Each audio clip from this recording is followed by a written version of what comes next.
play. This is what frustrated Bron. Oh, whoa. That's, excuse me, that should be a flagrant one. Wemby. This is what frustrated Braun. Oh wow, that should be a flagrant. Wemby pulled hair and got away with it. No consequence, or so we thought. After the game, Fox and Stephon told us the real story. 4 leads, 3 losses. That's the pattern that built all this anger. The series tells the whole tale. The Spurs were one of the youngest teams to get this far. Wemby anchored the middle, Castle in year 2, Harper as a rookie, Fox came in as the vet, Vassell and Johnson rounded it out. They faced a Knicks team led by Brunson and Anunoby, young versus experienced, and the same thing kept happening game after game. Spurs build a lead, Spurs lose the lead, game gets tight. Knicks make the big play at the end, 4 times, not luck, a pattern. And the pattern means answers are needed. Fox didn't make excuses. He went straight to the real question. I mean, for us, it's what are we going to do whenever we get up 10? What are we going to do when we get up 15? So the problem wasn't building a lead. The Spurs could do that easy. The real problem was holding it. Fox's question was simple. What happens after? Basically, every game we've had, some sort of a lead, and we're down 3-1. Brutal, right? Every single game, they led. And still, they're down 3-1. Fox said it on purpose. That contradiction is the whole story. You don't usually lead every game and face elimination at the same time. The Spurs did both. He split the problem in 2. First, how do you keep a lead? Second, how do you close a game? 2 different problems, 2 different fixes. When reporters pushed him, Fox pointed right at the size of those leads. I mean, I think these games have showed us that we have a chance. Like, it's not like we're just going out there and getting steamrolled. Steamrolled. That's the word he rejected. Getting blown out is one story. The Spurs had a different one. Biggest lead in all 4 games, every single time. And every single time, it slipped away. The leads were real. The collapse was the real problem. They were the better team for stretches in every single game and still lost 3. Because the part that wins a series, they kept losing it.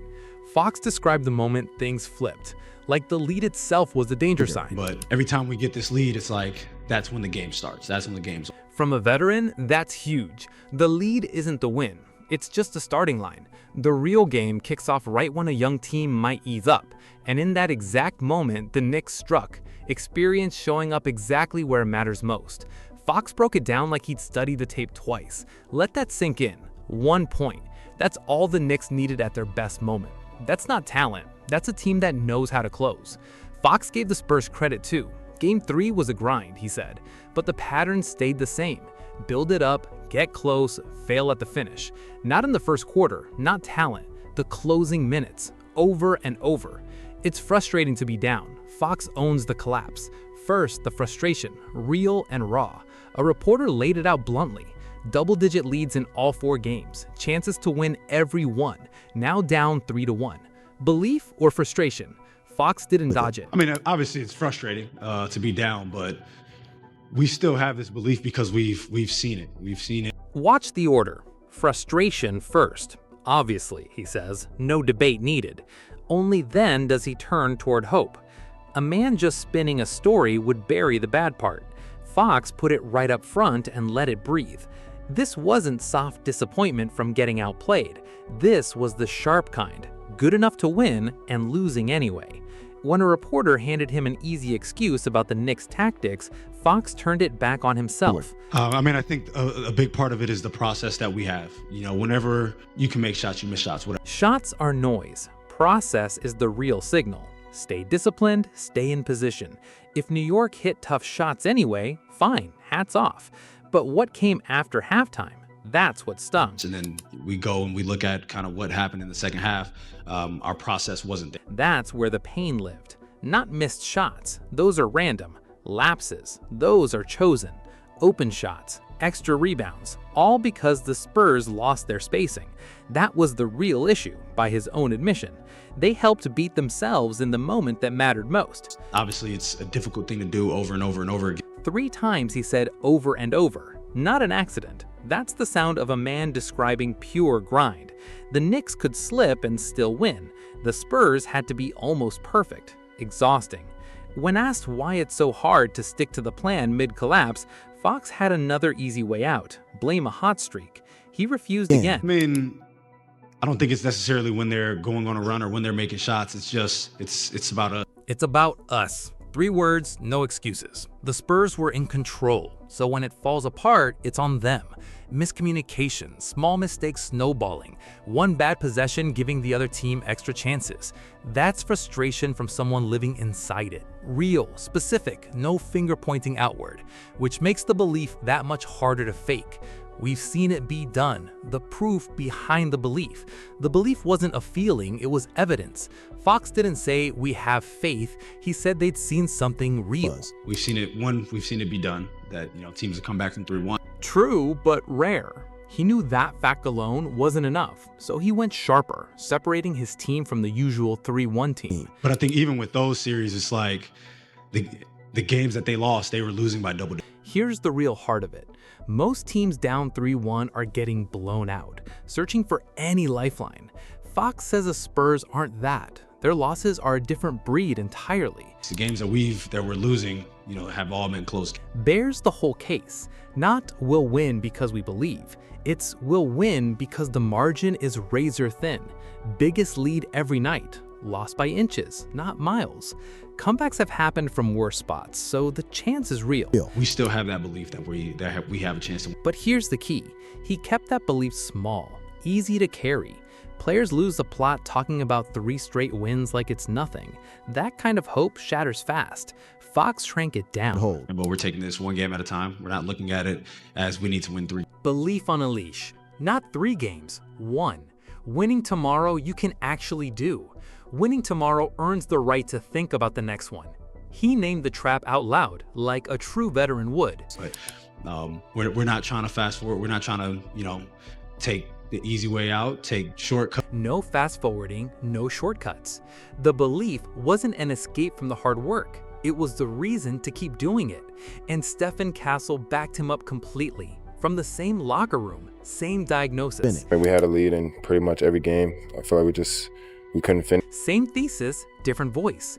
Lead every game. Couldn't close. 2 players, same read. That's not an excuse anymore. That's an honest scouting report on themselves. Castle even tackled the too young question head on. We had a lead in pretty much every game. I feel like we couldn't finish. In control most of the game, still losing. That's the belief. Felt and lived, not just spoken. So now, what happens when the outside noise gets loud?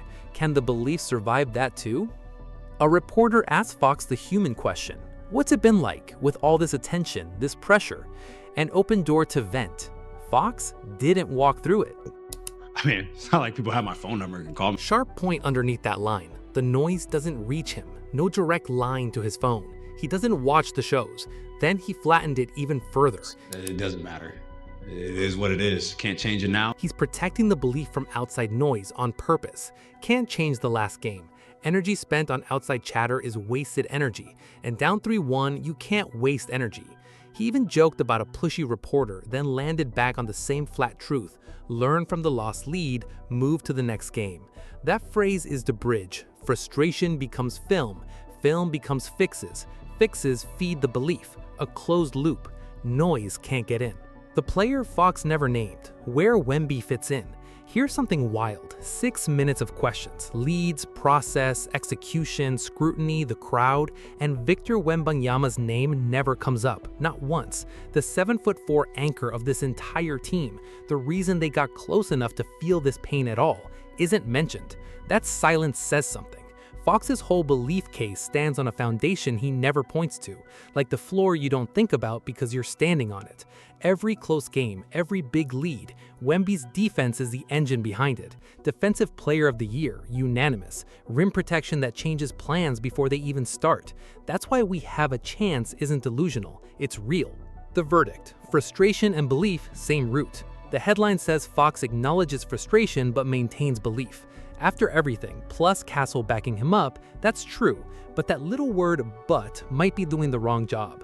The frustration is clear. He never hid it, said it straight out, repeated over and over and over, turned the blame inward onto his own team's process. It's about us, he said, when blaming the Knicks would have been easy, no spin. The belief is just as clear and more impressive because he backed it up.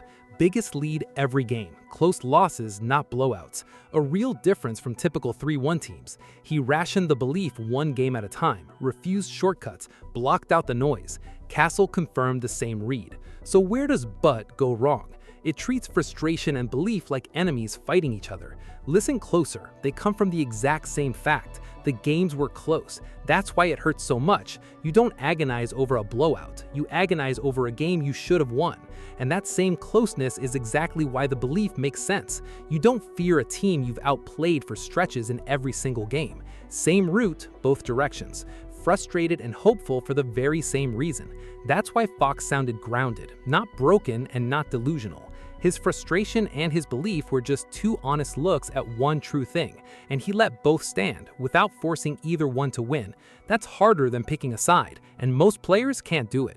The belief wasn't blind, it was the frustration looked at from the other side. Thanks for watching. Check out other cards on the screen.